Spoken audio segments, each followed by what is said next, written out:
U sizsizlikda nimani his qilyapti shu haqida ko'ramiz. Unda ketdik. U sizsizlikda nimani his qilyapti ko'ramiz. U sizsizlikda nimani his qilyapti.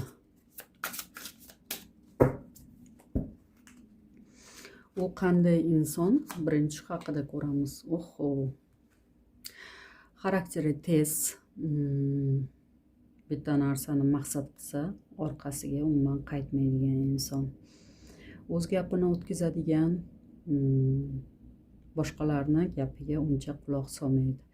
Lekin qayerga borsa o'z hurmatini topa oladigan inson. Oldiga bir maqsad qo'ydimi, hech qachon chekinmaydigan inson. Uning hozirgi ruhiy holati qanday? Ruhiy holati voy boy, judayam ruhiy holati yomon. Tushkunlikka tushib qolgan. Har tomonlama o'z problemalari bilan juda ham band. Nima uchun deydigan bo'lsangiz, qani nima borasida ko'ramiz. Nimaga bu holatda bu inson? Juftlik kartasi tushyapti. Juftlik kartasi. Ikki kishilik yoki ikkita insonning o'rtasida qolgan, kimdandir sevgan insonni juda ham o'ylayapti. Baxt eshigini oldiga yetganida hamma narsalari yopiq bo'lgani haqida juda ham ko'p o'ylayotgani haqida. Shunga o'xshagan. Bu inson juda ham o'z problemalari qobog'iga tushib qolgan. Pul borasida ham, sog'liq borasida ham, qandaydir bu insonning sog'lig'ida biroz muammo bor.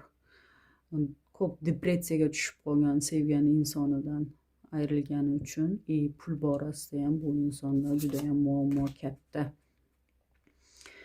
Judayam sizsizlikda hozirgi kunda qanday holatda ko'ramiz? Sizsizlikda qanday holatda? Judayam o'zini yaralangan insonman deb biladi. Lekin zimdan doimiy ravishda kuzatib turadigan inson. Zimdan doimiy ravishda kuzatib turadi. Oldiga borishga judayam cho'chiydi. Mag'rur, o'zini judayam ko'p yaralanganday. Qandaydir o'rtalaringizda pul muammosimi, vaqt muammosimi yoki yo'l muammosimi, uzoq vaqtlik narsa tushyapti. Shu muammolar bu insonni judayam tushkunlikka tushirib qo'ygan. Yana shunday narsa bor. Bu inson sizga judayam kelgisi keladi, lekin masofa bor. Yo pulni tanlash kerak, yoki sizni, yoki u insonlarning gapini eshitish kerak, yoki sizni. Mana shu o'rta yo'llikda judayam qiynalib, depressiyaga tushib qolgan inson. Lekin doimiy ravishda sevgan insonni kuzatib boradi. Hozirgi kunda bu insonning sog'lig'ida birozgina problemasi bor. Qanday yo'l tutsa bo'ladi? Qanday yo'l tutsa bo'ladi? Jimlik kartasi tushdi. Bu degani siz o'zingiz birorta xatti harakat qilmasdan o'zingiz kutib turganingizni kartalarimiz maslahat beryapti. Bu inson judayam tushkunlikda, har tomonlama judayam qiynalyapti. Judayam o'y fikrlari ko'p. Anchadan beri kutgan insondan yoki anchadan beri maqsad qo'ygan narsasiga erisha olmay hamma narsa ortga qaytganligi haqida ko'ryapti. Bu narsaga nima sabab deb o'ylaydi bu inson. Kisa kartasi tushdi. Bu degani bu narsaga bitta o'zi erisha olmaydi. Sizning ham harakatingizni qandaydir kutyapti bu inson. Lekin sizda jimlik, siz juda ham sabrli insonsiz. Mana shu jim harakatingiz bu insonni yana ham sizga bo'lgan talpinishini kuchaytiradi. Yana ham sizga bu inson intilishga harakat qiladi. Yana ham o'rtalaringizdagi munosabat oldinga harakat qilib boshlaydi. Judayam tushkunlikda sizning qandaydir saytlaringizni, uyingizni, umuman hamma narsani, o'tgan narsadan judayam afsuslanyapti bu inson. O'zini qilgan xatolaridan, o'zini aytgan gaplaridan, lekin imkoniyat borligini bu inson o'zi sezmayapti, chunki bu yerda qop kartasi 3 talik yerga qulab turibdi. Bu yerda ikkita tikka turgan karta tushib turibdi. Boyagi qop kartasi bu degani hali imkoniyatlar bor ikkalangizda ham. Chunki bu inson hali umidini umuman so'ndirmagan, lekin bor diqqati siz tomonga qaratilgani, bor diqqat siz tomonga qaratilgani, shunga o'xshagan sevgan insoni tomoniga qaratilgani juda ham tushkunlikda.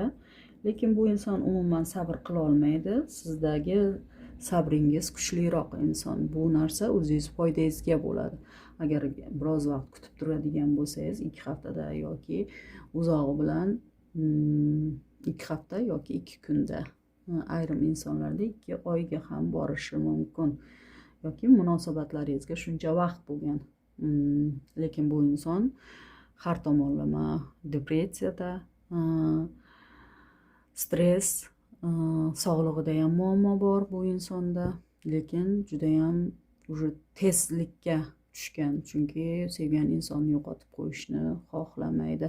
Baribir bu inson odamlarni gapiga yurgizgani bilan hech kimni gapiga kirmaydigan inson. Bir narsaga ahd qildimi, hech qachon bu yo'ldan qaytmaydi. Sevgan insoni haqida qanday o'y fikrda? Bu inson meni hech qachon kechirmaydi deb o'ylaydi. Juda ham qazoskor, kuchli inson deb biladi.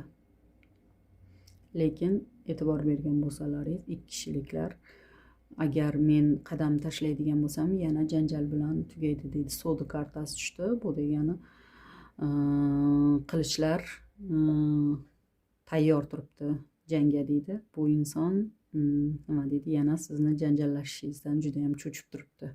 Shuning uchun qandaydir qadam bosishga ikkilanib turganini, siz har doim haq bo'lib chiqayotganingizdan birozgina bu inson nima deydi, cho'chayotganligi, shunga o'xshagan karta tushdi.